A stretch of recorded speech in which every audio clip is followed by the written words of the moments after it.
Coucou! On va se lancer direct dans le tricot. Je viens vous montrer un peu où j'en suis, ce que j'ai fait dernièrement. Depuis, en fait, la dernière fois qu'on s'est vu, j'ai quand même tricoté beaucoup. Moins que j'aurais voulu, évidemment. Mais quand même, j'ai avancé quelques projets. Fait que je vous montre ça. Je vais juste... Horace! Qu'est-ce qu'il y a, mon bébé? T'as des choses à dire au podcast? Ce démon arrête pas d'attaquer son frère. T'as-tu des choses à dire pour ta défense?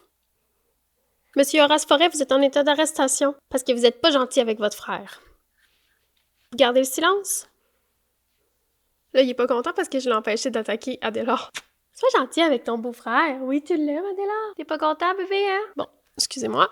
Donc, tricot. Je vais commencer par le premier projet qui est le plus évident. C'est ma tuque que je porte, qui s'appelle la toque mohair. C'est un nom d'une originalité douteuse, mais...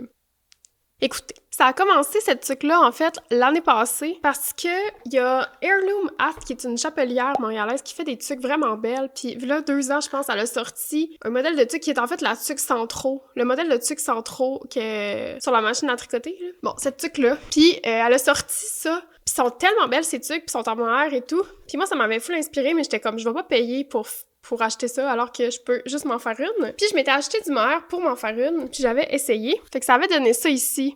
C'était un moment où j'avais vraiment moins d'expérience en design, mais aussi juste en tricot en général, tu sais. Fait que vous voyez, là, c'était vraiment pas très beau, là, au niveau du bout de la tuque. Puis, elle était trop petite, puis j'avais comme abandonné, finalement, mon idée. Mais ça, c'était comme le premier prototype en mohair que j'avais fait. Puis, j'avais fini par tricoter l'autre en oro que je vous ai déjà montré. Celle-là était plus belle, j'avais mis plus de mailles, puis en tout cas, j'avais comme repensé mon affaire. Puis là, cette année, quand j'ai vu cette fibre-là sur le site de Knitting Loft, donc le Ballerina Chunky Mohair comme ça, j'étais comme « Oh my God, c'est la fibre parfaite pour tricoter la tuque en mohair que je voulais faire. » Donc, vous voyez ici, ça, c'était 3 brins tenus ensemble. Fait que là, j'ai commandé des balles dans l'idée précise de faire une toque en mohair. Puis là, évidemment, pour pas faire exactement comme Heirloom, j'ai décidé de la faire sur l'autre côté, là, pas sur l'envers du jersey. Puis sur celle-là, j'avais vraiment voulu imiter le modèle Centro, fait que j'avais cousu les 2 bouts, puis je l'avais rentré. Sauf que c'est moins beau, veux pas, ça fait moins fini. Fait que j'avais aussi en tête cette année, quand j'allais faire mon modèle, de vraiment comme penser les diminutions pour que ça fasse plus joli, ce que j'ai fait.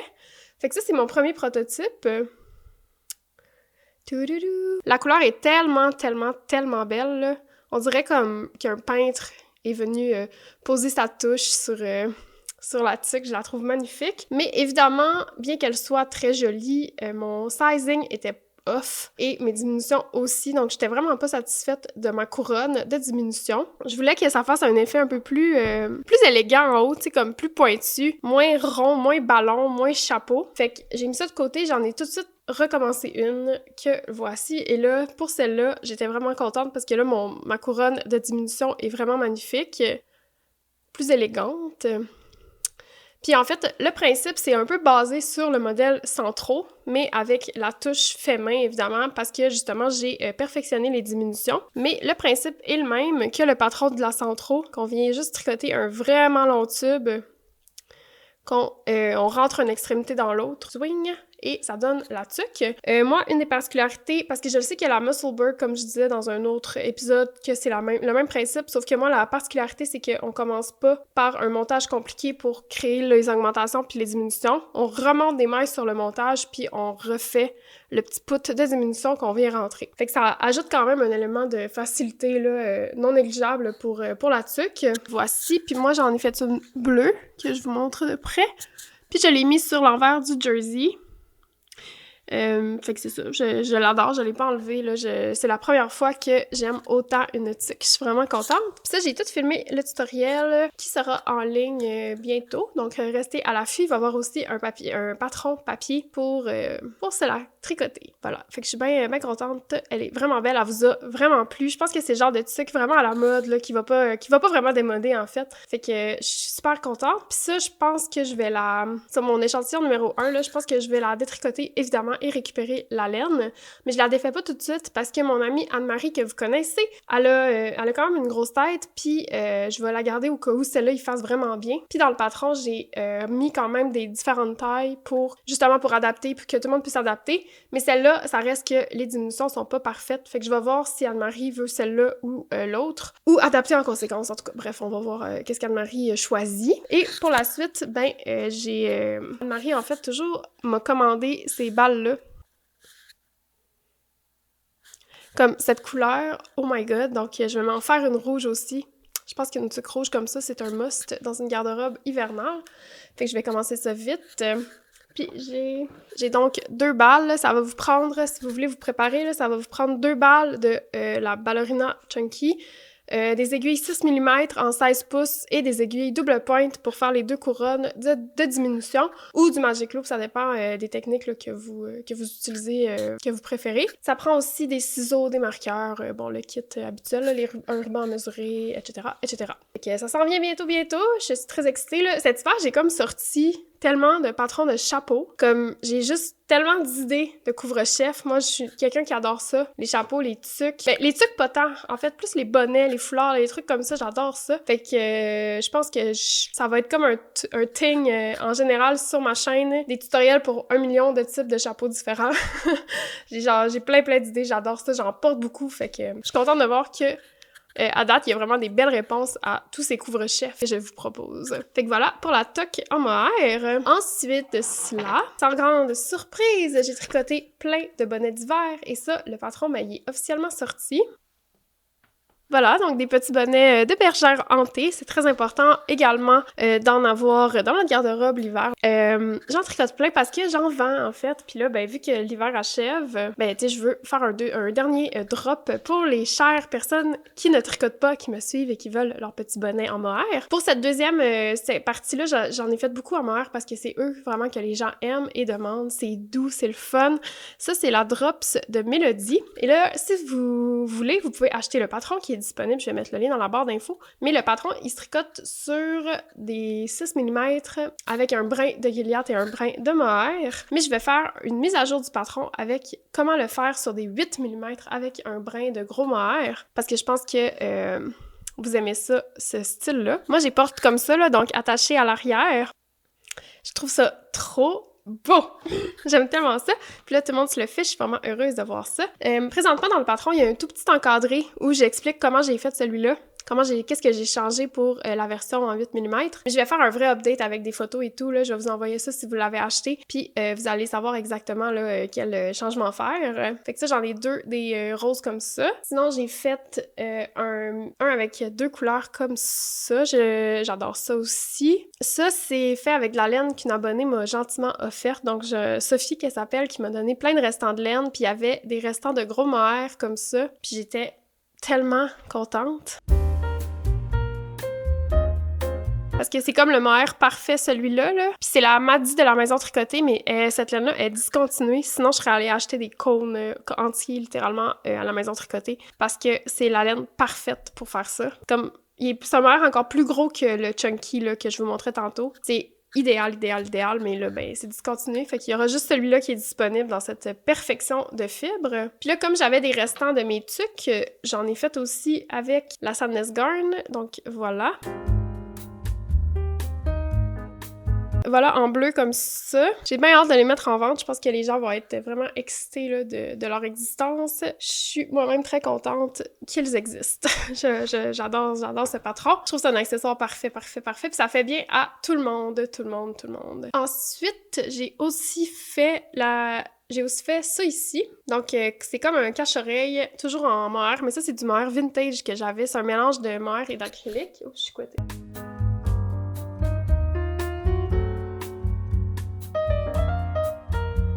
Il y a un cache-oreille, des petits I-cords là, pour faire des boucles au cou. Puis ça s'inscrit dans ma série pour apprendre à tricoter. Ça va être un des patrons offerts gratuitement pour les débutants. Ça va permettre d'apprendre des petites techniques faciles comme un I-cord ou les bordures I-cord, des augmentations, etc. Puis comme c'est tricoté sur des 8 mm, je trouve que c'est moins intimidant dans ce temps-là pour apprendre ces techniques-là. Donc ça, c'est pour les couvre-chefs. Ensuite de cela... Mon Dieu, la section tricot sera pas bien longue, mais j'ai filmé tantôt tout le Q&A, fait que vous allez avoir du stock en masse. Ah! Mais attendez.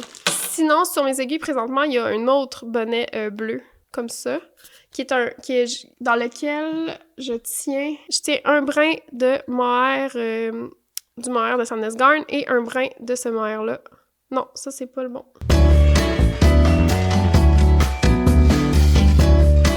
Donc, un brin de Sandnes Garn et un brin de ça ici. Je sais pas c'est quoi parce que je vais vous montrer tantôt, mais Pompon Tricot, là, Stéphanie de Pompon Tricot, m'a donné ses restants. Ah! Je capotais. Fait qu'il y avait plein de mohair. La chance! La chance! Sinon, un autre projet sur mes aiguilles, c'est le seul chandail sur mes aiguilles présentement et il s'agit de ce chandail-là. Excusez, tout est bleu, hein? Wouhou! Ça va, Rebecca?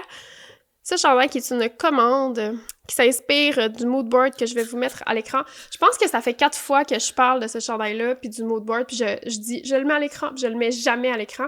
Là, je le mets à l'écran, promis juré. Vous allez pouvoir voir le mood board qui m'inspire pour ça. Cette commande que je dois reprendre là, cette semaine, que j'ai un peu délaissée pour faire des bonnets. Là, je suis en train de faire la deuxième manche. En fait, je pense que la vidéo de la semaine prochaine, ça va être une vidéo où je clenche toutes mes whips, tous mes projets en cours. Fait que vous allez me suivre finir ça parce que là, je veux le donner à la fille qui a commandé. Puis, je peux vous montrer peut-être pour le corps du chandail qui va être inspiré des temps des sucres. Je vais utiliser plein de restants de bleu. Ça, c'est de la Sombra de la maison tricotée. La fille qui a fait la commande, elle a vraiment eu un coup de cœur sur ça. Fait que je vais en mettre. J'avais fait le Hormus de Camille Déco il y a vraiment longtemps. Puis je l'ai jamais porté, fait que je l'avais défait. Puis j'ai récupéré la laine. Tu sais, des trucs comme ça. Ça va être tout en bleu. Elle voulait quelque chose de peu contrasté. Donc c'est ce que je ferai. Plein de bleu comme ça. Fait, en tout cas, la semaine prochaine, là, dans la vidéo, probablement qu'on va le terminer ensemble. Fait que vous pourrez me suivre dans cette aventure. Je pense qu'il va être vraiment beau. Tout comme nocturne, je pense pour m'inspirer à genre la nuit étoilée de Van Gogh, tu sais. Je me dis que je veux qu'il évoque un peu cette énergie-là de la nuit, du contraste sombre, comme, mais profond, tu sais, l'océan, genre cette espèce de profondeur-là.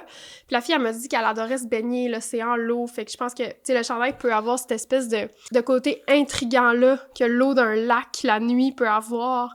Fait que c'est un peu ça ma direction pour le choix des couleurs, là, des trucs qui, contrastés ensemble, vont vraiment comme donner vie au textile, tu sais, d'une manière qui va être vraiment intéressante. Ça. Sinon aussi, là, je me suis rendu compte que ça fait vraiment longtemps que j'ai pas lancé un projet pour me faire plaisir. Donc, pour aucune, comme, raison spécifique, tu sais, pour juste lancer un projet. Fait que j'ai décidé que j'allais me faire un petit Sophie Scarf parce que j'en ai pas. Tout ce que j'ai fait, je les ai donnés.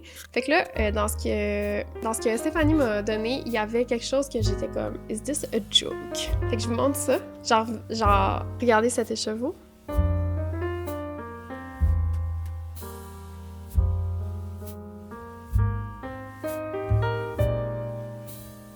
Donc, c'est la bien-aimée. Puis je viens de voir que le nom de la couleur, c'est Andromeda, donc c'est vraiment un concept.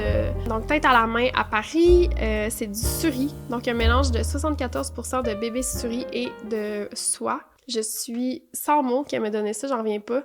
Fait que là, j'étais comme, faut vraiment que je fasse quelque chose de précieux avec ça. Puis la couleur est tellement belle, fait que je pense que je vais me faire un foulard. Un petit foulard pour mon petit cou. Donc ça va être sur mes aiguilles cette semaine, probablement. Tu sais, c'est pas long à faire, mais ça va me faire du bien de juste comme avoir un petit projet comme ça là, qui m'occupe pas trop l'esprit. Puis sinon, mon Dieu, c'est pas long. Sinon, je veux aussi vous montrer cette petite balle de laine que Anne-Marie s'est commandée. Puis Anne-Marie, elle a commandé le mohair pour moi, le mohair rouge, puis cette balle de laine-là. Puis là, je la trouvais tellement cute, cette balle de laine. Comme elle est toute ronde, elle est toute genre chunky, là, elle est trop belle. Puis elle va se faire des chaussettes rouges, fait que je pense que ça va être vraiment magnifique, là. C'est la Mondim que j'aime beaucoup.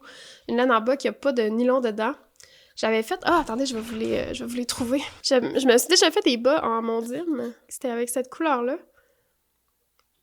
Puis je les adorais, je les ai vraiment beaucoup portés. Puis un moment donné, sans faire exprès, j'en ai mis un dans la sécheuse. Fait qu'il a tout feutré. Fait qu'il y en a un vraiment plus petit que l'autre. Je suis en train de me dire, je pourrais quand même l'essayer. On dirait que peut-être qu'il est pas si pire que ça. Mais genre, j'étais tellement craquée. Regardez comment ils sont bien faits.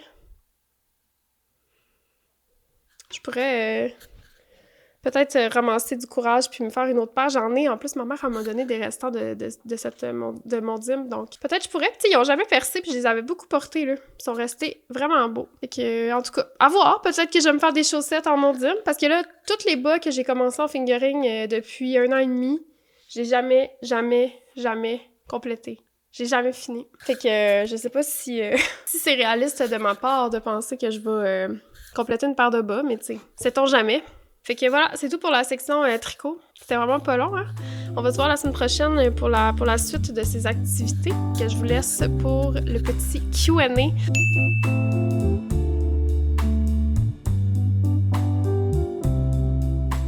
Je profite d'un beau petit moment en matinée pour répondre à vos questions. Je suis désolée si je sonne congestionnée. Je me sens congestionnée, mais bon, je sais pas comment ça va se transférer dans ma voix. Donc, je vous ai demandé sur Instagram de me poser des questions en lien avec le tricot, la vie, etc. Il y en a eu beaucoup. Je vais essayer de répondre au plus de questions possibles. Ça va un peu dans toutes les directions, là, fait que... on y va! On se lance! Première question. I would love the hat... C'est en anglais, là, pardon. I would love the hat pattern you use with this gorgeous chunky ballerina mohair. Je la porte. Donc, le patron s'en vient sûrement la semaine prochaine. Ouais, au courant de la semaine, ça devrait sortir. J'ai filmé un tutoriel complet. Il va y avoir un patron disponible aussi, donc un patron papier, là.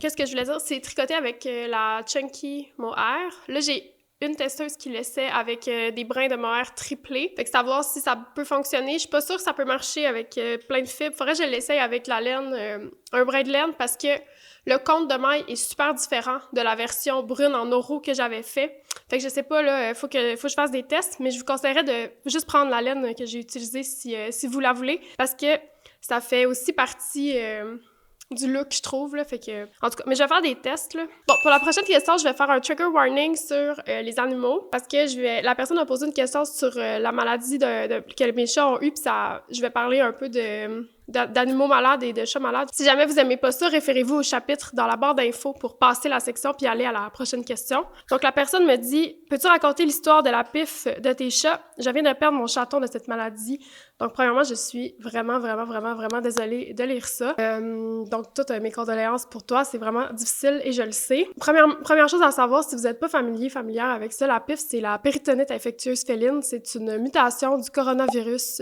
chez les chats. C'est une maladie qui est encore plus ou moins... de plus en plus, j'ai l'impression, mais qui est plus ou moins connue chez les vétérinaires, dans le sens qu'on ne comprend pas les causes qui vont créer cette mutation-là. À la base, c'est un coronavirus que les chats peuvent se transmettre entre eux. Puis la PIF, en fait, c'est une mutation de ce coronavirus-là. Et quand ça mute, on sait pas pourquoi ça mute, mais quand ça le fait, c'est mortel. Donc, il y avait pas de cure jusqu'à il y a quelques années. Fait que c'est un sombre diagnostic avec... c'était la pire nouvelle que tu peux pas avoir quand tes chats étaient atteints de la PIF. Puis aussi, l'autre problème, c'est que c'est des symptômes très génériques. Souvent, avec la santé féline, c'est tout le temps ça. C'est tout le temps un peu les mêmes symptômes qui reviennent aux mêmes, qui tournent en rond. Puis les vétérinaires, des fois, ont de la misère à nous orienter dans une piste précise. Moi, ça a commencé avec Horace qui s'est mis à être très amorphe. En fait, c'est pas vrai, ça a commencé avec un rêve. Parce que un soir, j'avais rêvé qu'Horace mourait, puis je m'étais réveillée en crise de panique. Puis mon chum était comme « Voyons, calme-toi, il est pas malade, il est correct, blablabla, puis tu t'exagères, c'est juste un rêve, inquiète-toi pas. » Dans la semaine suivante, Horace avait commencé à présenter des signes d'affaiblissement qui étaient pas si intenses, mais juste... Moi, j'ai remarqué juste un petit changement de comportement. Fait qu'il était moins actif. Il dormait beaucoup, puis il faisait pas les choses qu'il faisait d'habitude, genre arriver quand je mettais du manger, il venait pas. J'avais remarqué qu'il dormait plus. Je sentais juste un changement aussi dans son humeur générale. Puis, il avait arrêté aussi de venir nous voir le matin. Tu sais, il y avait comme des petits éléments de routine comme ça qui s'étaient perdus. Puis mon chum, il me disait, ben voyons, c'est normal, c'est des chats, ils changent tout le temps, blablabla. Puis moi, j'étais comme, non, j'ai comme le sentiment qu'il y a quelque chose de bizarre. Mais tu sais, il mangeait, puis... Fait que j'étais un peu déstabilisée. J'avais été un peu comme inquiète, sans plus. Ça a duré comme 1 semaine. Puis après 1 semaine, on dirait qu'il y allait de pire en pire. Jusqu'à temps que... Je dis à mon chum, on peut-tu aller au vétérinaire? J'ai comme un mauvais feeling, puis je le sais que sûrement que c'est dans ma tête, mais j'aurais besoin d'aller confirmer. Parce que là, j'ai l'impression que mon chat, il va pas bien. Là, mon chum, tu sais, mon chum, il a grandi sur une ferme, il était un peu comme, ah, c'est un chat, là, shake-les un peu, il va être correct, tu sais. C'était pas, il prenait pas ça au sérieux. Moi, j'appelle au vétérinaire, puis là, elle me dit, tu peux-tu vérifier? Elle dit, s'il va pas faire pipi pendant les 24 prochaines heures, faut vraiment que tu viennes en urgence. Ça veut dire qu'il y a vraiment quelque chose qui marche pas. Fait que j'ai dit, parfait. Fait que là, j'ai surveillé Horace pendant toute la journée. Puis j'ai vu qu'il allait pas faire pipi. Puis j'ai juste dit à Alex un matin, j'ai dit là, on s'en va à l'urgence. J'ai un mauvais feeling. Fait qu'on embarque le chat dans l'auto, on part. Puis mon chum dans l'auto est persuadé que j'ai inventé ça. Il est sûr qu'on va revenir avec le chat, puis ça va coûter une fortune, puis comme... Mais tu sais, il est fin, là, tu sais, il était pas... il me faisait pas sentir mal, là, il a accepté et tout, c'était juste comme... Il pensait vraiment que j'exagérais. On arrive à l'urgence, il regarde Horace, la vétérinaire, elle nous dit « Votre chat, il fait énormément de fièvre présentement. Il est dans un état lamentable. » Fait qu'elle a dit « On va le garder hospitalisé, on va faire des tests, blablabla. » Fait que là, ça part. Là, ça commence. Là, je vais faire ce cours, là, mais dans le fond, pendant quasiment 1 mois, mon chat, son état a dégénéré. Ça s'est empiré. Il faisait tous les tests possibles, tous les médicaments possibles. Rien marchait. Puis là, c'était tout le temps une affaire différente. C'était bon, il y a peut-être une gastro. Puis là, moi, pendant ce temps-là, en parallèle, moi, je m'informais sur la santé féline. Je m'étais abonnée à des journaux vétérinaires. Je m'étais mis à lire sur les maladies félines. Puis je voulais vraiment trouver... Moi, j'ai besoin de rationalité dans ce temps-là. J'ai besoin de comme... d'une cause à effet, j'ai besoin que ça fasse du sens, qu'est-ce qu'on me dit. Puis là, on me disait, ton chat a une gastro, puis j'étais comme, mais il vomit pas, il y a pas de diarrhée, il y a pas... Ça collait pas, les symptômes, puis j'étais comme, tu sais, une gastro, ça dure pas 1 mois chez un chat, on serait censé avoir vu tel signe de rétablissement, blablabla. C'est peut-être un cancer. Puis là, un cancer, mais un cancer de quoi? Pourquoi il réagirait comme ça? Pourquoi la fièvre? Et moi, en fait, le gros truc qui collait pas pour moi, c'est que les antibiotiques améliorait pas son état. Donc, on lui donnait des antibiotiques, puis la fièvre ne baissait pas. Fait que mon chat, il faisait une fièvre constante depuis genre 2 semaines. Il y a rien qui faisait baisser sa fièvre, puis je le voyais aller c'était de pire en pire. Il allait vraiment plus bien. Et je capotais. Jusqu'à temps qu'à un moment donné, je tombe sur la péritonite infectieuse féline, puis je me dis, tabarnouche. Puis là, je voulais pas que ce soit ça, parce que moi, je lisais partout sur Internet que c'était mortel à 100%. Fait que j'étais comme en panique, je voulais pas que ce soit ça. Fait que j'ai demandé au vétérinaire. Puis à ce moment-là, on était au vétérinaire genre 3 fois par semaine, quasiment. Fait que j'ai demandé au vétérinaire, ça pourrait être la PIF? Puis elle me dit, ben non, pas la PIF. Il y aurait tel signe, c'est pas ça. J'étais comme, OK, c'est pas ça. Dans ma tête, j'étais comme... On dirait un peu que c'est ça, mais OK. Parce que un des signes, c'est que justement la fièvre, elle réagit pas. Cette fièvre-là, elle réagit pas aux antibiotiques, tu sais. Fait que j'étais comme, OK, je vais leur faire confiance. Ça a continué comme ça pendant 1 million d'années. On a fini par aller à un vétérinaire un moment donné qui a fait les tests de sida et leucémie. Puis là, quand elle nous a dit ça, j'étais comme, moi, j'étais sûre que c'était ça. J'étais comme, c'est la chose qu'on n'a pas faite encore avec des milliards de tests. Et vous vous doutez bien qu'à ce moment-là, de l'argent, on avait dépensé en sacremouille pour notre chat. Puis on était vraiment dans... Moi, j'étais au plus bas, là, mentalement, ça avait comme plus de bon sens. Mais j'étais prête à tout pour le sauver. Elle a fait les tests. Moi, j'étais sûre que c'était fini. J'étais comme, ça y est, c'était ça qu'il y a. Puis on l'a trouvé dehors, Horace. Fait que j'étais comme, c'est sûr, c'est le sida ou la leucémie, c'est fini. Elle fait les tests, puis ça, on a les résultats super vite. Elle revient, elle est comme, non, c'était pas ça. Là, on est comme, OK, mais c'est quoi? Puis là, elle dit, je sais pas, c'est quoi? Puis là, elle est comme, votre dernier recours, c'est peut-être d'aller en médecine interne. J'ai dit, parfait, on s'en va en médecine interne. Trouve un rendez-vous dans les 24 heures suivantes. On va chercher Horace qui était encore hospitalisé. On arrive en médecine interne. Il observe mon chat, le docteur de la médecine interne, un vétérinaire. Il me dit, là, il y a 3 choix. Il y a soit la PIF. J'ai dit, bon, merci. Oui, il y a sûrement la PIF. Ça fait genre 6 mois, je le dis. Il y a soit la PIF, soit il a avalé quelque chose puis son intestin est perforé ou une autre affaire, je me souviens plus. Ils ont espéré que c'est l'intestin perforé parce que sinon, ça va vous coûter la beurrée. Moi, je m'en fous, rendu là, je veux juste une réponse. Fait qu'on a attendu un diagnostic, excusez-moi, c'est une longue histoire. Tout ça pour dire que on finit par avoir la confirmation que c'est la PIF. Sauf que le vétérinaire nous dit, là, je suis pas censée vous dire ça nécessairement, mais il existe présentement un remède à la maladie. Ce remède est illégal. Il dit, moi, je suis pas tenue de vous le dire, non, mais la dernière fois que je l'ai pas dit, mes patients étaient en furie contre moi, ça m'est revenu dessus. Fait que là, il dit, je vous le dis, mais je vous dis rien d'autre qu'il existe un remède illégal, faites vos recherches, j'ai rien d'autre à ajouter. Moi, je suis comme, oui, parfait. On sort du vétérinaire avec notre chat mourant en arrière. Je commence à faire des recherches. Si jamais vous traversez une situation similaire, ben écrivez-moi parce que je vais pouvoir vraiment vous orienter dans ça. Je trouve un groupe...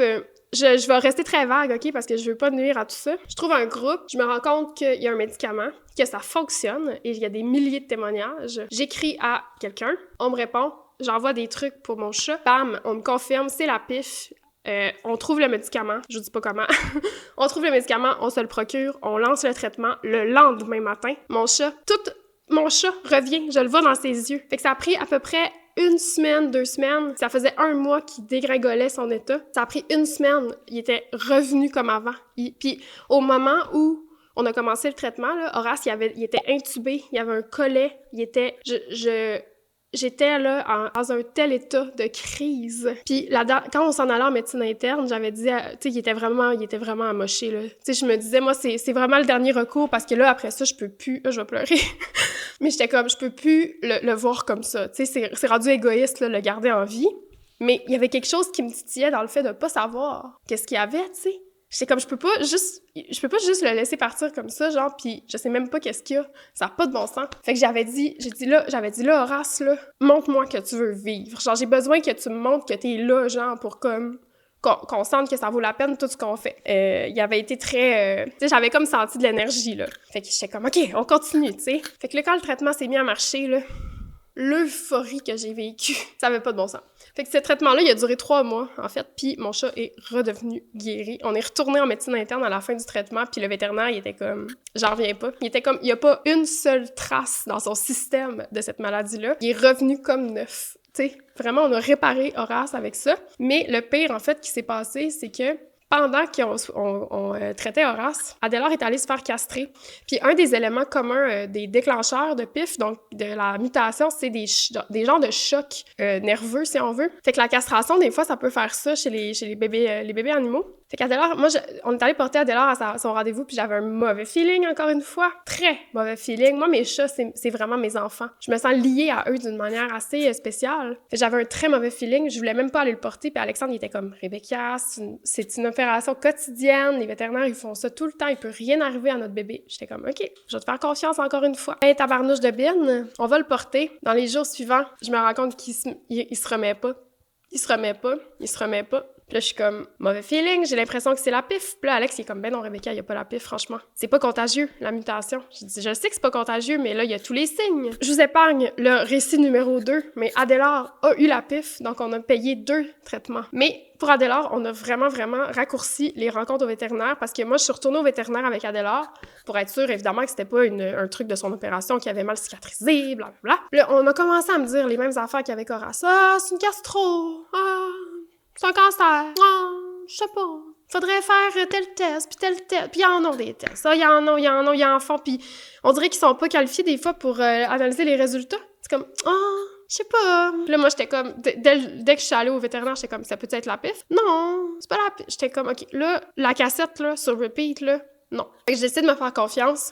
On a donné le traitement. Il est allé mieux immédiatement parce que là, mon chum a fait une crise de panique un soir, là. Adélard, il était rendu, il shakeait. Il était juste couché sur le côté puis il shakeait. Puis on savait pas quoi faire. Le vétérinaire nous aidait pas. Fait que j'étais comme, gars, on fonce, on essaye le traitement puis on va le voir si ça marche parce que là, les antibiotiques marchent pas. C'est exactement le même cas de figure qu'avec Horace. Fait qu'on s'est lancé, ça a marché. Fait que mes 2 chats ont été sauvés de la PIF avec ce médicament-là. C'est une expérience qui a changé ma vie à quelque part parce que c'était intéressant parce que c'est la première fois où j'avais une agentivité dans le choix de sauver mes animaux, sauver mes chats. On avait surtout des moyens de le faire, dans le sens qu'on avait de la santé mentale, on avait la place pour mener à bien des projets qui allaient nous permettre de financer tout ça. Mon chum avait un bon contrat, fait que on a pu prendre cette décision-là, qui est un peu irrationnelle, puis qui est pas une décision intelligente financièrement, si on veut, parce que ça nous a coûté une beurrée. Une beurrée! On dirait que je suis fière d'avoir été capable de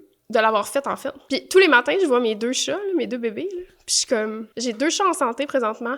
Ils ont 2 ans, c'est des bébés, ils sont tout petits. Je leur ai donné une vie. Eux, ils me donnent énormément en retour. Puis je suis vraiment contente d'avoir pu prendre cette décision-là parce que quand j'étais petite, j'ai l'impression que, genre, mes chats, tu sais, c'était pas aussi important. Puis tu sais, je suis sûre qu'il y a plein de cas de figure où j'aurais voulu les sauver, mais mes parents, ils auraient jamais payé pour ça, tu sais. Fait que j'étais contente de le faire, même si c'est anti-logique un peu de débourser autant pour nos animaux. Moi, je vais le défendre vraiment beaucoup, ce choix-là qu'on a pris ensemble. Puis ça nous a aussi vraiment solidifié comme dans notre couple. Tu sais, ça a été vraiment une expérience spéciale. Hey, ça a duré 20 minutes, cette réponse, je suis désolée. Fait que c'est ça, je vais conclure maintenant, mais tu sais, si jamais vous avez des questions ou que vous sentez que vous avez un diagnostic, écrivez-moi, je vais pouvoir vous aiguiller.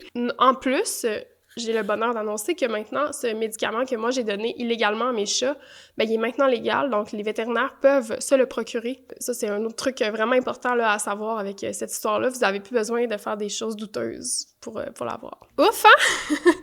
Je vais juste dire, conclure la conversation là, sur les chats, que je veux pas sonner genre que j'ai comme en fru contre les vétérinaires ou dire qu'ils sont pas compétents ou whatever.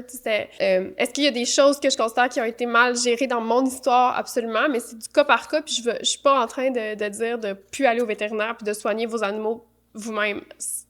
Que ce soit clair, là. Tu sais, si mes chats étaient malades demain matin, c'est la première chose que je ferais, j'irais au vétérinaire. Juste que ce soit clair, je veux pas, écrivez-moi pas pour me dire que je propage de la désinformation, là, OK, s'il vous plaît? C'est vraiment mon histoire, mon cas à moi. Merci. Alors, prochaine question, on va revenir à des sujets plus tricotés, s'il vous plaît. Prochaine question, quand tu fais comme étude, ça j'en ai parlé quelques fois dans d'autres vidéos, je pourrais vous mettre des liens, mais moi j'ai étudié, si je fais un gros parcours genre de vie, là, j'ai étudié en fait en musique classique au conservatoire, j'ai étudié l'alto, donc comme Marina là, de Viola Borealis. Je suis altiste, moi aussi, mais j'ai pas poursuivi une carrière professionnelle. Ai-je des regrets? Parfois. C'est une autre conversation. J'ai aussi fait l'école de la chanson, l'école nationale de la chanson, donc j'ai étudié la composition un peu, au conservatoire aussi, là, donc j'ai comme une formation pop puis une formation classique, parce que pendant un moment, je pensais que je voulais faire de la musique pop dans ma vie. J'ai écrit beaucoup de chansons, bon, voilà, whatever. Ensuite, j'ai fait un baccalauréat et une maîtrise en histoire de l'art à l'UQAM. J'ai travaillé à la maîtrise sur l'esthétique, si on veut, donc la philosophie de l'art. C'est quelque chose qui m'intéresse beaucoup. Des enjeux de beau, du rapport au monde, qui est toujours teinté, évidemment, par la place que l'art occupe dans ma vie. Comme artiste moi-même. Donc, c'est intéressant d'avoir ce double chapeau, si on veut, quand on travaille ces questions-là. J'ai travaillé à la maîtrise sur Nietzsche et sur Abby Warburg. J'ai aussi travaillé sur Paul B. Preciado. Je prévois faire une vidéo plus concentrée sur mes études parce que là, présentement, je suis au doctorat. J'ai étudié pendant 2 ans en littérature comparée au doctorat et j'ai finalement changé pour me déplacer en études et pratiques des arts à l'UQAM parce que je travaille sur le tricot dans ma thèse, mais je vous en parlerai pas plus maintenant. J'ai envie d'y consacrer une vidéo, une petite vidéo là, de peut-être une vingtaine de minutes où je vais un peu étaler les questions de ma thèse, comment j'en suis venue là, une journée type aussi dans ma vie de doctorante. Fait que voilà, c'est ça. J'en dis pas plus, mais là, présentement, je suis étudiante au doctorat et j'ai ce bagage d'études tout en art, en musique, des choses qui sont peu payantes en 2025. Fait que ça m'amène à la prochaine question. Quel est ton métier? C'est une question qui n'a jamais rencontré de réponse dans toute ma vie. Je dirais que je suis... présentement, j'ai un métier qui est que je travaille pour une revue culturelle qui est Spirale. Super belle revue que j'aime de tout mon cœur. Je suis là depuis 3 ans. J'adore ça. Je fais toutes les communications, donc les publicités, les réseaux sociaux, tout ça. Je m'occupe de ça pour la revue, une revue dans laquelle j'écris d'ailleurs assez souvent. C'est dans cette revue-là que j'ai publié mon premier article, fait qu'il y a quelque chose de le fun aussi de revenir là. C'est vraiment une revue qui m'a bercée là, pendant toutes mes années à l'université. Sinon, c'est tout. En fait, je suis étudiante, mais là, j'en ai parlé un peu. Je vais quitter mon emploi à Spirale en juin, ce qui crée un vide dans ma vie. Ça aussi, je vais vous en reparler. Ça va être important pour moi d'être transparente, mais je pense que j'aimerais ça essayer de me lancer dans le vide. C'est comme j'ai cette fenêtre-là dans ma vie présentement pour essayer de vivre un peu de mon art. Donc, pour définir c'est quoi mon art, là. Mais entre YouTube, le tricot, les patrons, la musique, j'ai comme envie d'essayer de me créer mon propre métier, là, finalement, puis de vivre de ça. Mais je sais pas comment, je sais pas de quoi, je sais pas dans quelle mesure c'est possible au Québec, je sais pas. Fait que tout ça est à voir, mais évidemment, je répète, je vais être transparente avec vous amener dans cette aventure, ça c'est certain. Parce que j'ai des bourses, moi, en fait, comme étudiante, j'ai des bourses du Conseil de recherche en sciences humaines, fait que mais là, cette bourse-là va se terminer aussi. Fait que mon métier, c'est un amalgame de toutes ces activités-là. Puis là, j'ai comme 2 gros piliers de mes revenus qui vont tomber. Fait qu'il va me rester le petit pilier YouTube, YouTube et autres activités de tricot. Fait que je me dis, est-ce que je me lance puis je vais essayer de grossir ce pilier-là pour en faire un métier? Est-ce que ça se peut? Je sais pas. Fait que, à voir quel est mon métier, on verra. Parce que je veux pas, tu sais, je fais un doctorat, mais un peu pour le plaisir, pour écrire, pour le fun, un peu, parce que j'ai aucune visée d'enseignement. Évidemment, ça reste un plan dans ma vie. J'ai beaucoup de cartes dans mon jeu. Si jamais ça marche pas, tu sais, je serai pas dans la misère. Je peux aller enseigner au cégep. Je peux travailler dans les musées. J'ai beaucoup de possibilités, là. Si jamais cette carrière que j'entrevois avec joie, comme créatrice de contenu, tricoteuse, etc., si jamais ça marche pas, ben tu sais, je vais juste me retourner vers un plan B, là, il y aura pas vraiment d'enjeu. Fait que savoir, vous serez tenu au courant de tout ça.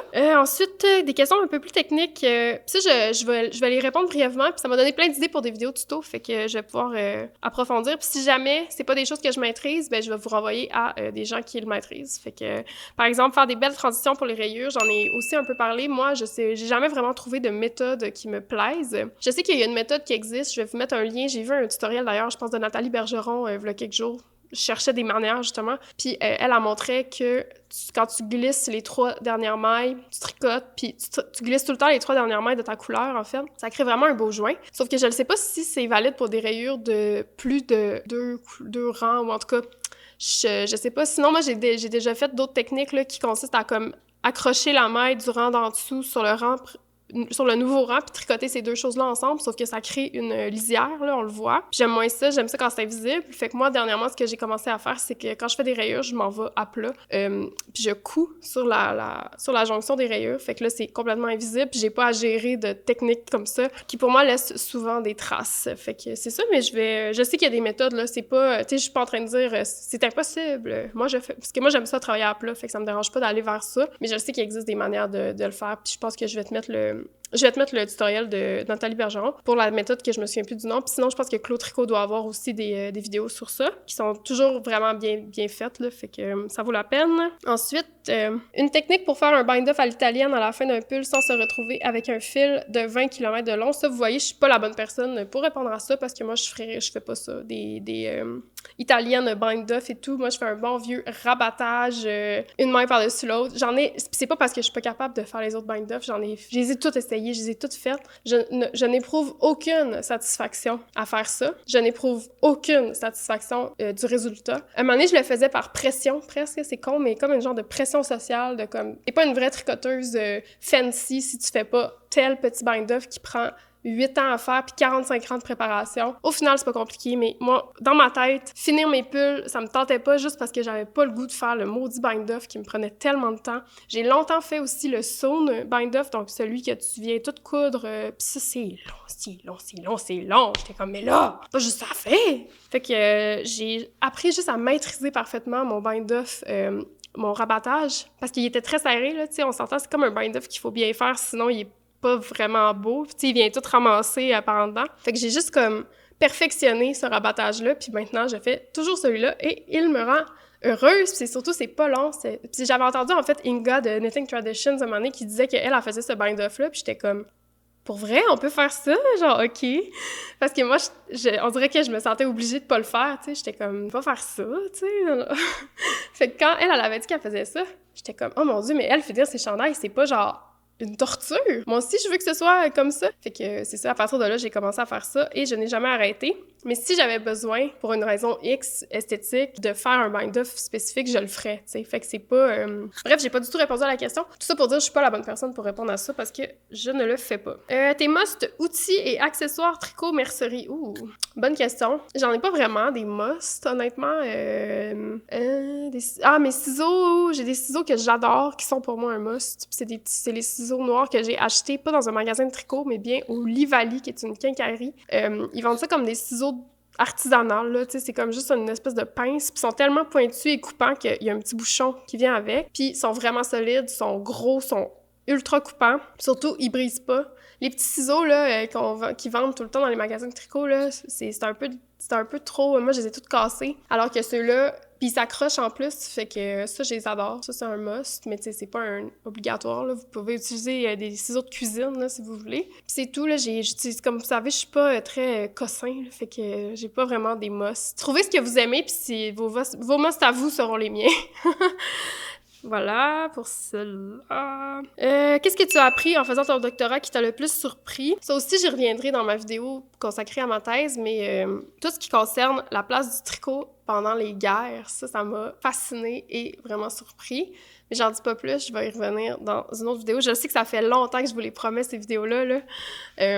Mais Elle ne me quitte pas, je suis en train d'en scripter, je veux que ce soit bien fait parce que, tu sais, ça va être du contenu un peu plus éducatif, fait que je veux pas dire n'importe quoi, je veux vraiment que ce soit bien structuré, le fun à écouter, que ce soit professionnel, fait que ça va venir quand ça va venir, mais quand ça va être là, ça va être vraiment le fun, vraiment bon, vraiment de qualité. La place du tricot pendant la guerre, donc comment ça a été un outil d'espionnage, comment ça a été un outil aussi de langage, un outil discursif pour passer des messages, puis c'est ça, puis il faut faire attention aussi parce qu'il y a beaucoup d'articles, des fois, qui sont pas contre-vérifiés par les pairs, qui circulent en ligne, puis c'est facile de lire quelque chose sur Google puis le prendre comme une vérité absolue, alors que dans les faits, moi, je peux pas vous présenter de l'information que j'ai trouvée sur Google ou que quelqu'un a dit sur Instagram dans un petit carrousel. C'est pas de l'information qui a une valeur sur le point...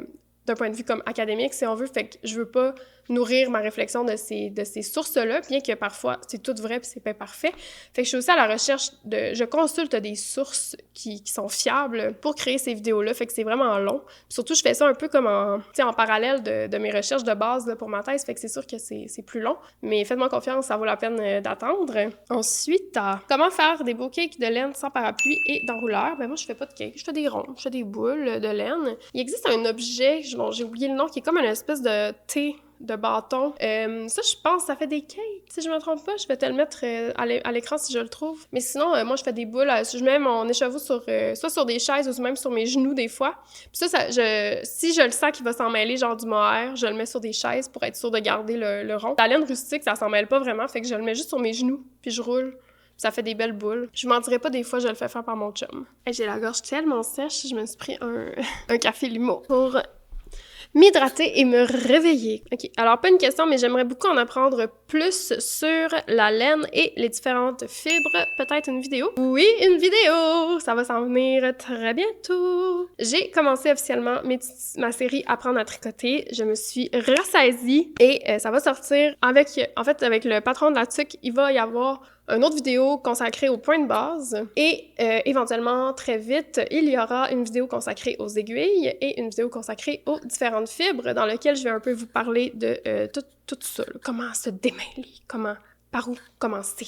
Comment faire des équivalences, comment choisir, comment développer un rapport intuitif aux fibres aussi pour arriver à la friperie et ne pas se sentir dépassé par ce qui est devant nous. Fait que ça, je trouvais ça bien intéressant de l'aborder aussi, cette question des fibres, parce qu'encore une fois, il y a une pléthore de vidéos sur ce sujet sur YouTube. Je me disais, qu'est-ce que je peux apporter, moi, quel ajout je peux faire? Tu sais, je vais pas juste réciter la page Wikipédia de qu'est-ce qu'un mouton, là. Fait que je me disais que je vais encore une fois y aller avec mon angle et introduire cette question de l'intuition dans le choix d'une fibre, de comment bien choisir pour quel projet. Vous donner un peu des trucs aussi à ce niveau-là. Puis bien sûr, intégrer la question de la friperie, donc comment se démêler en friperie, parce que souvent les laines, ils n'ont pas d'étiquette, puis je me le fais demander sans arrêt, fait qu'on va s'asseoir puis on va jaser de ça. Je trouvais ça bien le fun. Vas-tu sortir le patron de ton double baba? Donc c'est ce chandail-là ici, qui est un double de ce chandail-là ici. Oui, il va sortir quand, je ne sais pas. Là, mon plan, c'est de sortir le temps des sucres, donc mon gros chandail en laine mélangé, que je dois m'asseoir et compléter le patron. Les testeuses ont pas mal toutes fini. Ils sont tellement beaux, les chandails. Oh my God! Je suis vraiment excitée de lancer ce patron-là parce que je le sens que vous allez créer des petits bijoux.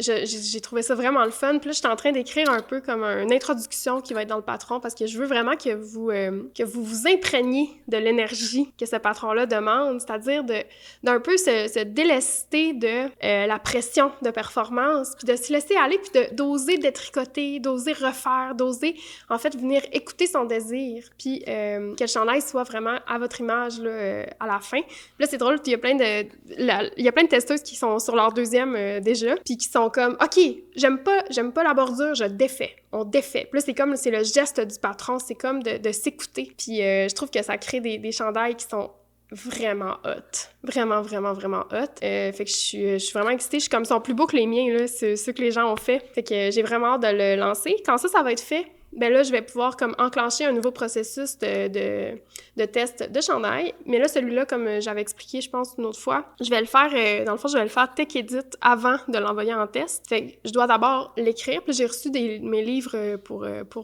comme patroniste. J'ai eu des commentaires, là, genre, être patroniste, c'est un métier, ça s'apprend dans les écoles, blablabla. Puis je suis comme, girl, je sais. I know. J'arrête pas de le dire. Je le sais. comment c'est pas banal. Puis j'ai l'impression y a rien que je fais qui va être correct, là, de toute façon, des fois, c'est comme si je fais des patrons, les gens chialent, si j'en fais pas, les gens chialent, puis si je reste chez nous, le monde chiale. Fait que, tu sais, à un moment donné, moi, j'ai un désir de partage, mon rêve, quand j'avais 16 ans, c'était d'aller étudier à l'école de la mode. Fait que, tu sais, je pense que est-ce que j'ai des choses à apprendre? Absolument, mais j'ai le goût de les apprendre. Fait que moi, je vous invite dans ce processus que vous acceptez ou non de me suivre là-dedans, vous acceptez ou non de prendre mes patrons. Puis c'est la raison aussi pourquoi je fais présentement, là, je fais juste publier des patrons gratuits quasiment, là, ou des pay what you want, parce que moi, je suis en apprentissage, puis ben, vous qui tricotez mes patrons, là, ben, vous m'aidez à manger mes croûtes, puis à apprendre, puis à développer mon style aussi, mon style d'écriture, mon style de vêtements, mon style, tout ça se précise, parce que c'est extrêmement confrontant comme exercice, de se faire comprendre dans un contexte aussi précis que celui de la fibre. Donc, c'est pas, je prends pas ça à la légère, ne vous inquiétez pas. Fait que c'est pour ça que pour ce prochain chandail-là, il va être tout travaillé avec des gens qui ont des compétences pour le faire. J'ai eu plein d'offres aussi de gens qui peuvent m'aider. Fait que je veux que ce soit un patron qui est bien fait, qui est bien écrit, qui est professionnel. Fait que oui, il va sortir, mais quand, je ne sais pas. Je vais essayer de faire ça. J'aimerais ça qu'il sorte peut-être comme cette année, à la fin de l'année, en fait. Mais peut-être que c'est même pas réaliste, c'est à voir. Prochaine question. OK. Votre destination de voyage de rêve. Ça, c'est vraiment une question drôle pour moi parce que j'aime pas du tout voyager. Je sais, c'est comme une opinion controversée en 2025. Mais moi, j'ai jamais voyagé. Jamais mis les pieds en Europe. Est-ce que j'ai envie? Oui. J'ai envie, bien sûr, j'ai envie. J'étudie en histoire de l'art. C'est sûr que j'ai envie d'aller en Italie et en France, puis voir les œuvres en vrai, m'évanouir dans tous les musées de l'Europe. Of course que j'ai envie. Je suis terrifiée par l'avion. Je suis terrifiée par les changements. Je vis pas bien. Mais, genre, je me désorganise, là, mentalement, quand il y a des changements, d'une manière comme... gênante, OK? Fait que c'est sûr que pour moi, un voyage... on dirait que je pense même pas à voyager parce que je sais pas comment je pourrais gérer cette situation-là. Si je partais en voyage, il faudrait que ce soit vraiment longtemps. Parce que je pourrais jamais profiter d'un voyage qui dure 7 jours, mettons. Parce que dès le jour 1, je serais comme... Ouais, ça achève. Puis je serais pas capable de me grounder dans le moment. Il faudrait que j'aille recréer une routine ailleurs, tu sais, recréer des habitudes. Fait que tout ça me déstabilise un peu. Après, est-ce que je me challengerais à le faire? Oui, absolument. Il y a un élément qui croise cette question et c'est celui, évidemment, de l'argent, des finances. On vient d'acheter une maison. Les finances sont vraiment pas au rendez-vous là, pour même penser à partir en voyage. Fait que est-ce que dans les prochaines années, ce sera dans les cartes? Peut-être. Pour l'instant, moi, ce qui me fait rêver, là, c'est d'aller à Burlington 2 nuits puis de revenir chez nous rapidement voir mes chats. Fait que c'est vraiment ça. Mais bon, sinon, destination de rêve, là, pour répondre à la question, ce serait peut-être... tu sais, genre, j'aimerais ça faire les trucs de base, là, I guess, là, genre l'Italie, la France, le Japon. Je sais pas. Ah, ben j'aimerais vraiment les pays scandinaves aussi, là, genre des pays nordiques, là. Tu sais, un pèlerinage de laine, un peu, là, avec ça comme objectif. Ça, c'est un peu ça, je pense que j'aimerais vraiment ça. À voir. Mais je dis pas que je vais jamais voyager, juste parce que j'ai peur de voyager, OK? Juste que ce soit clair, là. Demain, vous gagnez la loto. Qu'est-ce que vous faites en premier? Hey, je vais avoir une réponse tellement d'adulte, là. Tellement plate. Mais j'appellerais, genre, mon conseiller financier. Puis je pense que ce serait vraiment boring ce que je ferais. Genre, je ferais un plan avec mon conseiller financier, puis là, je ferais genre, OK, je mets tant sur la maison, je fais tant en placement, puis je m'achèterais un bobineur, puis je m'achèterais genre un parapluie pour bobiner ma laine. Non, je niaise un peu, mais je niaise pas vraiment, en fait. Je pense que il y aurait tout ça, clairement, puis je garderais un petit montant pour rénover ma pièce en haut, puis mettre la maison à mon goût, genre faire mes moulures, là, tu sais. Hey, c'est plate, hein? Mais moi, mon bonheur, il est vraiment dans mon environnement, dans mon quotidien, dans ma famille, tu sais, je sais pas qu'est-ce que je ferais, tu sais, je ferais aucunement une folie ou quoi que ce soit, là. Parce que je serais trop stressée, je serais comme, OK, on va aller placer cet argent-là, vite! Fait que c'est ça. Bon, prochaine question. Aimeriez-vous avoir un enfant, genre un bébé humain? On ne parle pas de chat ici. Donc, je vais pas m'étendre sur ce sujet. La réponse, c'est non. On ne veut pas d'enfant. Pour des raisons surtout personnelles, mais principalement parce qu'on n'est pas des... Ça fait pas partie de notre paysage familial de rêve. on veut un chien, on veut d'autres chats, mais on n'est pas des gens très portés vers les enfants de base. Puis on veut pouvoir garder une genre d'autonomie. Fait que c'est comme plein de raisons comme ça. Cela dit, on dirait que ces temps-ci, je dois faire comme un... C'est tellement bizarre ce que je veux dire. Comme un deuil du désir d'avoir des enfants. C'est comme si moi, j'attends... C'est pas catégorique, c'est ça que je veux dire, en fait. C'est que j'attends depuis que j'ai 20 ans, on me promet qu'un jour, je vais me réveiller, ça va me frapper, ça va m'habiter, me hanter. J'attends ce moment-là. Puis là, je vais avoir 32 ans cette année, puis je suis comme... Oui, allô? Ça vient pas, là. Puis mon chum encore moins que moi. Puis, fait que je suis comme ouverte à ce qu'à un moment donné, ça me pogne, mais j'attends un peu cet appel, là. Je vais être franche avec vous, puis cet appel, ben, il vient pas. Fait que j'en ai jamais vraiment voulu. Je m'en fous un peu. C'est comme... ça fait pas partie pour l'instant. Un scénario que j'entrevois comme une possibilité, c'est que ça me pogne à genre 39 ans. Puis là, est-ce qu'il va être trop tard? Peut-être. Je sais pas. Je overthink pas cette question-là. As-tu parfois des douleurs de tricot? Si oui, comment tu les gères? Alors, non. Aucune douleur de tricot pour ma part. Je sais que c'est un enjeu qui est présent. Je sais aussi qu'il y a des ressources en ligne pour ça. Donc, je suis encore une fois pas la bonne personne pour répondre à cette question-là. Ayant étudié la musique classique, ayant étudié le violon, l'alto, le piano, et tout, j'ai très vite développé une compréhension de mon corps qui, je crois, est avantageux pour le tricot parce que, tu sais, en violon, mettons, si tu détends pas tes muscles, si tu comprends pas comment détendre toute ta carcasse musculaire, ben tu peux pas jouer pendant des heures, OK? Puis tu sais, des répétitions d'orchestre, des fois, là, ça peut durer ça, là, genre une journée entière. Mais si toute la journée, t'es de même, là, crispé, tendu, tu passeras pas à travers la première heure. Fait que j'ai vraiment vite, moi, j'ai appris comment détendre musculairement toutes mes affaires. Puis ça joue vraiment en ma faveur dans le contexte du tricot, pour plein de raisons, là, mais ouais, fait que je pense que quand je tricote, j'ai conscience de ça, puis je fais vraiment, vraiment attention à ne mettre aucune tension, aucune pression dans mes mains, ce qui fait que j'ai pas vraiment développé de douleur. Changement de décor!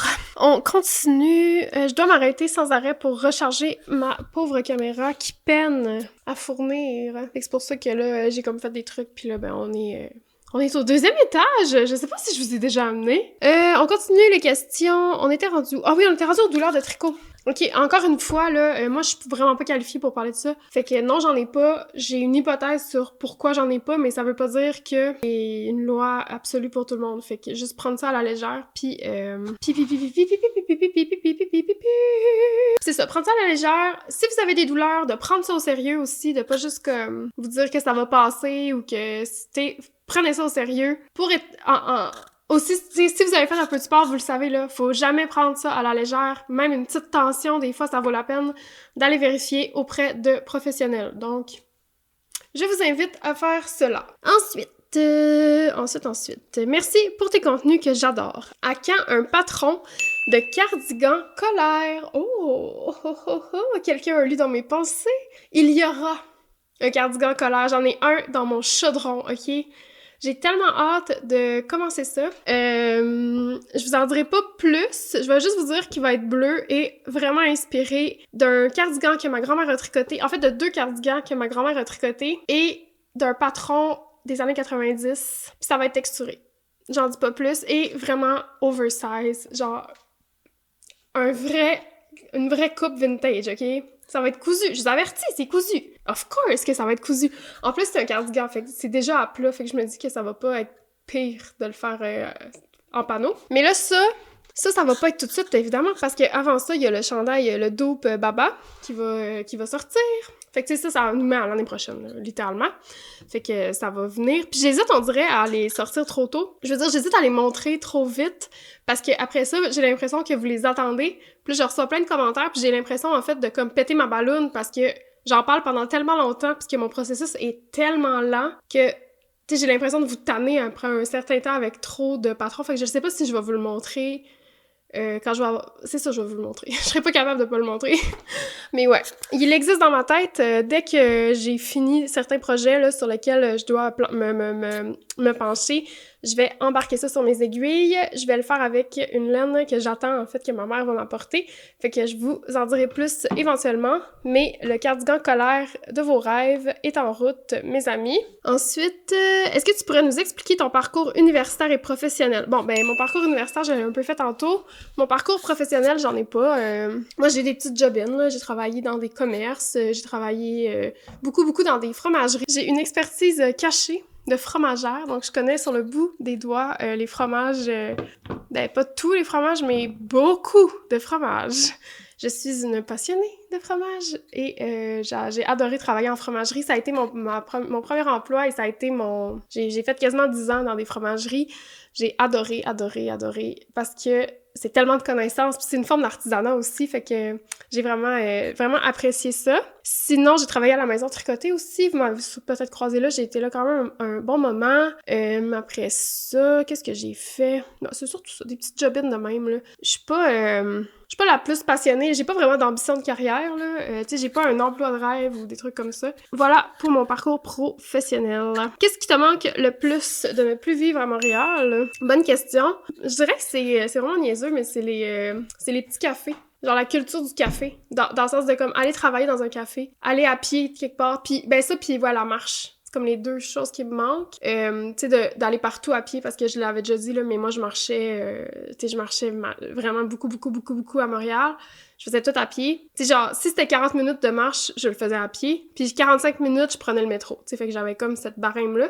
Mais ça faisait que j'étais tout le temps en train de marcher, tout le temps en mouvement. Ça, j'aimais vraiment ça. Puis ça me manque. Ici, j'ai comme moins le réflexe. Parce qu'à Montréal, ce qui était pratique, c'était que je me déplaçais.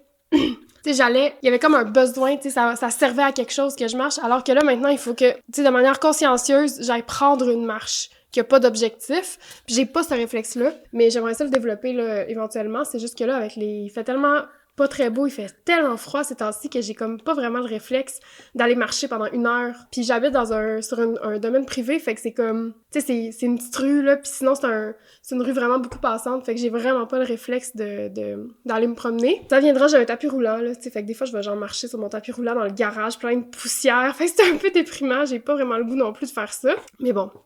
Fait que c'est ça, sinon, c'est ça les petits cafés, mais là, j'ai su que j'ai des amis, on est en contact avec Café Boisé, là, qui commandite notre podcast. Puis ils m'ont dit qu'il y a un petit café qui va ouvrir un peu dans le style montréalais quasiment. Fait que ça, j'ai vraiment hâte d'y aller. Je pense que ça va être vraiment cool pour moi de retrouver. Puis tu sais, d'aller à un café que tu connais tout le monde qui travaille là, que tu croises des gens que tu connais, ça me crée juste assez de social aussi, là. Fait que ça, j'aime bien, là, juste ce petit contact-là. Humain, sinon je reste enfermée chez nous toute seule, puis moi je pourrais rester toute seule pendant 1 million d'années, j'ai l'impression. J'ai pas full besoin d'être en contact social avec les gens, mais en même temps ça me fait du bien, mais fait que, en tout cas, je trouve que c'est le parfait équilibre de juste aller 1 heure dans un café. Voilà. Si je ne connais rien aux fibres, comment m'y retrouver dans les patrons, surtout si je frippe? Alors ça résonne avec une question qu'on a eue tout à l'heure. Je vais encore répéter là dans le fond que je vais faire une vidéo spécifiquement sur ça très bientôt. C'est dans mes plans, qui sera accompagné d'une vidéo sur les aiguilles. Fait que je vais essayer de les sortir les deux en même temps, fait que ça crée comme des petits outils à mettre dans son coffre. Je pense que ça va être bien pertinent. Et la même personne rajoute « C'est quoi la différence entre la lettre le pis, la Gilliatt et la laine en bas? Et comment faire des substitutions? » Ça va être aussi abordé dans la vidéo dont je vous parle, mais pour faire ça vite, la différence entre la lettre le pis, la Gilliatt et la laine en bas, je vais faire les trois. La lettre le pis, c'est une laine rustique qui est faite avec un type de mouton spécifique. Donc, les moutons, ils ont des races. Puis, chaque race a des particularités. Un des éléments qui va faire qu'une laine est de qualité ou qui est plus chère ou... Non, c'est souvent ça, en fait. C'est la toison de quel mouton. Puis, plus on est spécifique, plus ça va être un produit de qualité d'habitude. Alors que dans des laines comme, mettons, la Briggs & Little, c'est des mélanges de toisons. Ce qui fait pas une laine de moins grande qualité, mais c'est comme des cépages avec le vin, en fait. Fait que c'est intéressant de comprendre les particularités de chaque mouton. Puis la Gilliatt, par exemple, c'est du Merino, qui est un mouton super connu, très populaire, qui est très doux. Souvent, sont en Espagne. Ici, au Québec, on n'a pas de Merino parce qu'on n'a pas le climat. Fait que ça va avoir des particularités différentes. Alors que la lettre le pis est faite avec une toison de mouton beaucoup plus rustique, fait qu'elle est plus piquante que la Gilliatt, qui est un Merino biologique. Puis la laine en bas, souvent, c'est une laine qui va avoir été traitée avec ce qu'on appelle le traitement superwash, qui est en fait une espèce de pellicule de plastique avec laquelle on va venir enrober le morceau de... la fibre de laine, en fait. Donc, la laine en bas c'est souvent ça. Il y en a que c'est pas ça, sauf que ce traitement-là permet d'assurer une plus grande durabilité à la laine, qui va pas feutrer, qui va pouvoir aller en machine et qui ne va pas trouer la plupart du temps. Fait que ça, c'est comme des différences génériques, si on veut, de ces 3 fibres-là. Mais la chose à regarder tout le temps qui est importante, comme je vous dis, c'est quoi la toison, c'est quoi la race de mouton? Est-ce que c'est un mélange? Est-ce que c'est un mouton précis? C'est-tu du BFL? C'est-tu du islandais? C'est-tu nanana? Fait que ça, c'est important. Ensuite, là, je parle de mouton, mais évidemment, il y a du lapin, il y a de la chèvre, il y a plein de types de toisons. Puis l'autre chose à regarder, c'est la grosseur du fil. Ça, vous avez tout le temps sur vos étiquettes une indication en mètres et grammage. Fait que vous allez avoir, mettons, une balle, tu sais, la Let-Luppy, par exemple, c'est des balles de 50 grammes. Puis dans chaque balle, il y a 100 mètres. Fait que là, vous avez un ratio qui vous permet de faire des substitutions. Parce qu'à partir de là, je peux faire une règle de 3, puis savoir si mon fil est à peu près de la même grosseur. Mais après ça, il faut faire attention parce que toutes les fibres ne se comportent pas de la même manière. Puis c'est là que la question de l'intuition, de la connaissance est intéressante. Parce que c'est pas vrai que tous les fils du monde qui ont 100 mètres par 50 grammes vont se comporter de la même manière que la Let-Luppy. Fait que c'est important aussi d'aller voir c'est quel type de fil puis quel type de rendu vous voulez, puis à partir de là, d'orienter votre substitution. Moi, quand j'étais débutante, j'ai fait des mauvais choix de substitution. Par exemple, j'en avais parlé j'avais fait un genre de manteau, puis il y a quelqu'un qui avait utilisé de la Let-Luppy, puis moi, je l'avais remplacé par un mérino biologique, puis ça avait pas du tout donné ce que je voulais, même si le métrage était le bon. Parce que, en fait, c'est tellement des fibres qui étaient différentes que me suis mal orientée, puis ça a mal fini. J'en profite pour glisser ici mon Discord, parce que si jamais vous êtes débutante puis que vous êtes envahi d'informations, que vous sentez que vous arrivez plus à faire des choix, que vous avez des questions spécifiques, j'ai créé un salon qui s'appelle Débutante en herbe, qui a vraiment ce but-là. Donc, que vous veniez poser vos questions, il y a tout le temps quelqu'un qui va être là pour vous répondre. Sinon, c'est moi qui vais vous répondre, là. Donc, si vous cherchez des substitutions, justement, que vous voulez faire un projet, mais que vous trouvez pas la laine spécifique du projet ou qu'elle est trop chère ou je sais pas quoi, ben, venez voir dans le salon, posez vos questions, on va vous répondre, on peut vous aiguiller, parce que c'est beaucoup une question d'expérience aussi, donc malheureusement, de faire des mauvais choix, de voir le résultat, de se réorienter, d'enregistrer et de recommencer. Fait que c'est beaucoup ça, là, qui est important quand on débute pour apprendre à faire les substitutions nécessaires. Voilà, pour ça... OK.